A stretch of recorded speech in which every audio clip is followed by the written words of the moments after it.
ওই ভিখারি, আমার সাথে ফ্ল্যাটে যাবি? আমাকে বলছেন?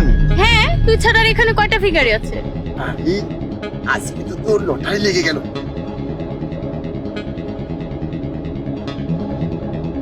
হ্যাঁ ম্যাডাম বলুন। আরে 2 টাকার ফুকি, আমার থেকে সরে গিয়ে কথা বল।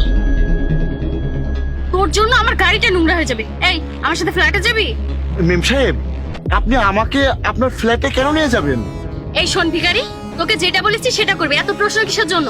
আর এই তোদের মতো ভিখারিদের না আমি খুব ভালো করে চিনি। টাকা লাগবে তোর? এই নে, নিবি? তোর তো অনেক টাকা দরকার, নে। হ্যাঁ। না না, এভাবে তো পাবি না। তোকে আমি যা করতে বলেছি আগে সেটা করবি, তারপরে পাবি। তবে আমি এখনো বলছি আমার ফ্ল্যাটে চল, তারপরে এই টাকা কর। হ্যাঁ ম্যাডাম, ফ্ল্যাটে যাব, কিন্তু আমার সাথে কিছু হবে না তো? এই, আমাকে দেখে তোর এমন মনে হয় আমার একটা স্ট্যান্ডার্ড আছে? তোর কাজ শেষ হয়ে গেলে তুই টাকা নিয়ে চলে আসবি। কি হলো? কি হয়েছে, যাবি না? শোন, আমার কাছে না তোর মতো আরো অনেক অপশন আছে। ওই দেখ, সামনে বাজার দেখছিস না? তোর মতো অনেক ভিখারি ওখানে আছে। হ্যাঁ ম্যাডাম, আমি যাব। তাড়াতাড়ি গাড়িতে এসে বস। ম্যাডাম, আপনার গাড়িতে আমার জন্য নোংরা হয়ে যাবে তো? তোকে ওই টেনশন করতে হবে না, প্রয়োজনে দাদাকে বাপ বলে রাখতে হয়। আয় ভেতরে আয়।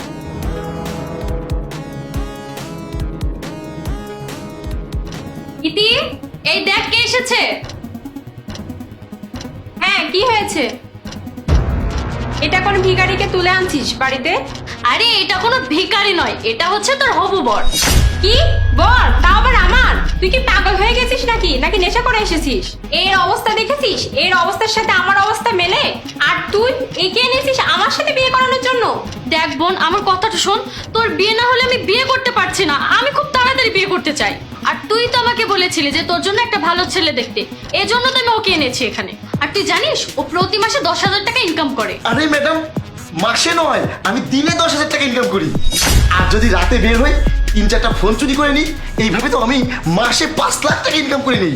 আর চুপ কর, তোর সাথে তো আমার জুতোও বিয়ে করবে না। তোকে তো আমি পরে দেখছি, দাঁড়া।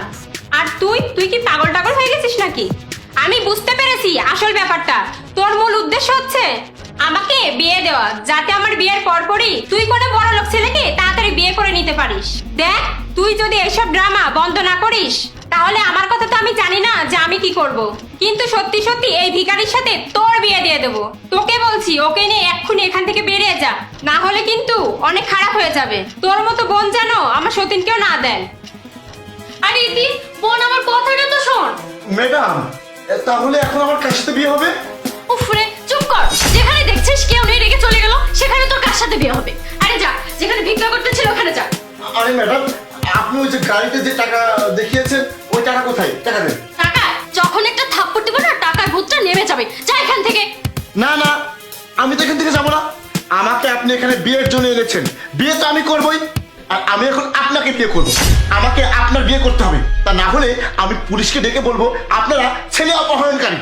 বলবো রাস্তা থেকে ভিখারি ধরে নিয়ে এসে নিজেদের চাহিদা মিটিয়ে তারপর তাদেরকে পাচার করে দেয়। আরে নানা, কি বলছিস এসব? শুনুন ম্যাডাম, সম্মান যদি বাঁচাতে চান তাহলে এক্ষুনি আমাকে বিয়ে করেন, তা না হলে কিন্তু আমি পুলিশকে ফোন দিলাম। আরে না না না, তার কোনো দরকার নেই, আমি তোমাকে বিয়ে করবো। আচ্ছা ঠিক আছে, তাহলে আমি কাজীকে ডাকছি।